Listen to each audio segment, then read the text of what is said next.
நடிகை ராதிகா மீது பிரபல நடிகை பகீர் குற்றச்சாட்டு. 17 லட்சம் சம்பளம் பாக்கி. அதிரடி தகவல். 1000 ஆண்களுடன் உடலுறவு. சாதனையில் ஈடுபட்ட நடிகை மருத்துவமனை.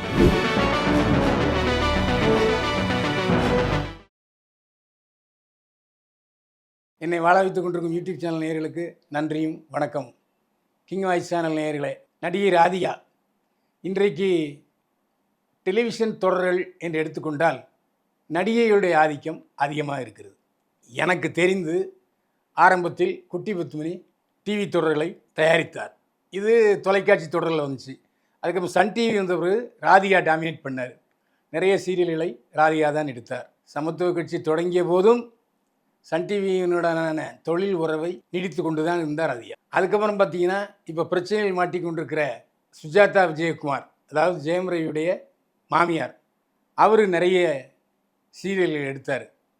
எனக்கு எப்படி என்றால் முதலில் சுந்தர் சி கதை திரைக்கதை வசனம் எழுதி இயக்கிய ஒரு சீரியல் தயாரித்தார் சுஜாதா விஜயகுமார்.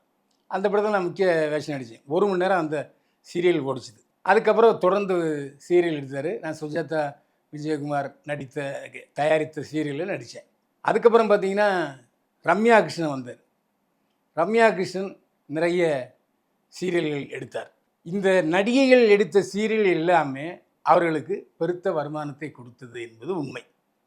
இன்னும் சொல்லப்போனால் நடிகைகளுக்கு ராதிகாவை பொறுத்த வரைக்கும், இல்லை அதில் நடித்த சிவகுமாரை பொறுத்த வரைக்கும், எனக்கு சினிமா தந்த புகழை விட சீரியல் ரொம்ப புகழை தந்து விட்டது என்று பெருமிதப்பட்டார் சிவகுமார். அது உண்மைதான். ஏன்னா சில பெண்கள் தியேட்டருக்கு போய் படம் பார்க்க மாட்டாங்க. ஆனால் தொடர்ந்து இந்த சித்தி உள்ளிட்ட சீரியல்களை பார்த்து ரசித்தார்கள். அதான் உண்மை. அந்த அடிப்படையில் சந்திரகுமாரி என்ற சீரியலை நடித்து தயாரித்தார் ராதிகா. அது சன் டிவியில் 9:30 மணிக்கு வந்துச்சு இரவு. அதுதான் ப்ரைம் டைம். எல்லோரும் சாப்பிட்டு உட்கார்ற நேரம் 9லேருந்து 10 மணி வரைக்கும். அந்த 9:30 மணிலேருந்து 10 மணி வரைக்கும் சந்திரகுமாரி தொடர் ஒளிபரப்பானது. திடீரென்று அதனுடைய வியூவர்ஸ் அதிகமாக இல்லைன்னொன்னே சன் டிவியில் என்னமே யாருன்னு பார்க்க மாட்டாங்க. பார்வையாளர்கள் குறைஞ்சிட்டாங்கன்னா டொப்புன்னு தூக்கி டைம் மாற்றிடுவாங்க, இல்லை நிறுத்திடுவாங்க. அந்த அடிப்படையில் சந்திரகுமாரி 9:30 மணி ஒளிபரப்பாகி கொண்டது. பார்வையாளர் குறைந்ததை என்னமோ தெரியவில்லை. சன் டிவியில் 6:30 மணிக்கு ஒளிபரப்பு போட்டாங்க. உடனே ராதிகா என்ன பண்ணிட்டார், அந்த சீரியலில் நடிக்கலை. தான் தயாரித்த சீரியல் நடிக்காமல் அந்த சீரியலில் விஜய் சந்திரசேகர் என்ற நடிகை நடித்தார். விஜய் சந்திரசேகர் நடிகை யார் தெரியுமா? பிரபல பழைய நடிகர் விஜயபுரி ஆனந்தனுடைய 2வது மகள், மூத்த மகள் சந்திரசேகர். விஜய் சந்திரசேகரும் மிக திறமசாலியான நடிகை. பாலச்சந்திரால் அறிமுகப்படுத்தப்பட்டவர் விஜய் சந்திரசேகர். சந்திரா என்ற பாத்திரத்தின் பெயரை தாங்கி நடித்தார். அவர் நல்லா தான் ஓடிட்டு இருந்தது. திடீரென்று அந்த சீரியல் நிறுத்தப்பட போவதாக செய்திகள் வந்தன. கடைசி நாள் ஷூட்டிங், யாருமே ஷூட்டிங் வரல. ஆனால் வேலை மனுக்கிட்டு விஜய் சந்திரசேகரை முன்னெடுத்து எல்லாரையும் ஷூட்டிங் வர வச்சார். ஆனால் ஷூட்டிங் வந்தவர் தான் தெரிந்தது உண்மை. அன்றிலிருந்து அந்த சீரியல் நிறுத்தப்படுகிறது என்பது தெரிய வந்தது. அதோடு முடிஞ்சிச்சு, பிரச்சனை இல்லை. ஆனால் இப்போது திடீரென்று விஜய் சந்திரசேகர் நேற்று ஒரு பேட்டி கொடுத்துருக்கிறார். எனக்கு அந்த சீரியல் நடித்ததுக்கு தயாரிப்பாளர் ராதிகா 18 லட்ச ரூபா எனக்கு தரணும், பாக்கி இருக்குது என்று சொல்லியிருக்கிறார். இதுவரை தரவில்லை, பல ஆண்டுகள் ஆகிவிட்டது என்று வருத்தத்துடன் பதிவிட்டிருக்கிறார் விஜய் சந்திரசேகர். இது விஜய் சந்திரசேகருடைய குற்றச்சாட்டு. ஆனால் இதற்கு ராதிகா சரத்குமார் என்ன பதில் சொல்ல போகிறார் என்பது விரைவில் தெரியும். அவர் பதில் சொன்னால் அவருடைய பதிலையும் இந்த சேனலில் நாங்கள் ஒளிபரப்போம். மற்றபடி ராதிகா மீது குற்றம் சாட்ட வேண்டும் என்ற நோக்கம் நமக்கு கிடையவே கிடையாது.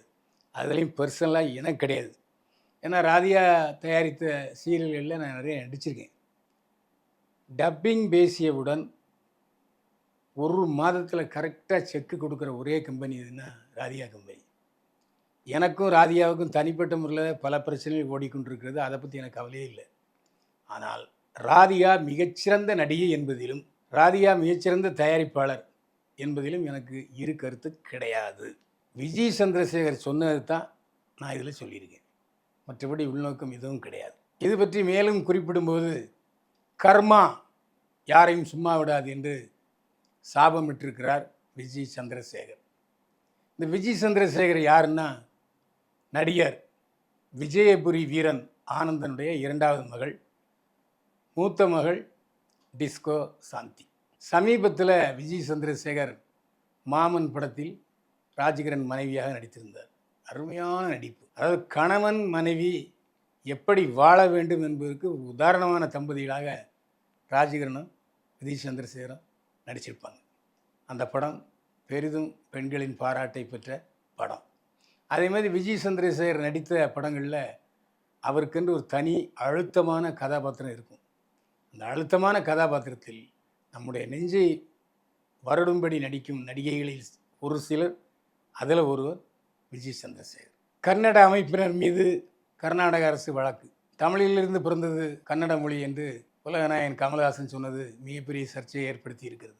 உண்மையைத்தான் கமல்ஹாசன் பேசினார் என்றாலும் அது கன்னட மொழியை தாக்குவதாக தவறாக கருதிய கன்னட அமைப்பினர் பெங்களூரு சாலையிலே போராட்டம் நடத்தினார்கள். இது பற்றி போலீசார் கன்னட அமைப்பினர் மீது 2 பிரிவுகளில் வழக்கு தொடர்ந்திருக்கிறது.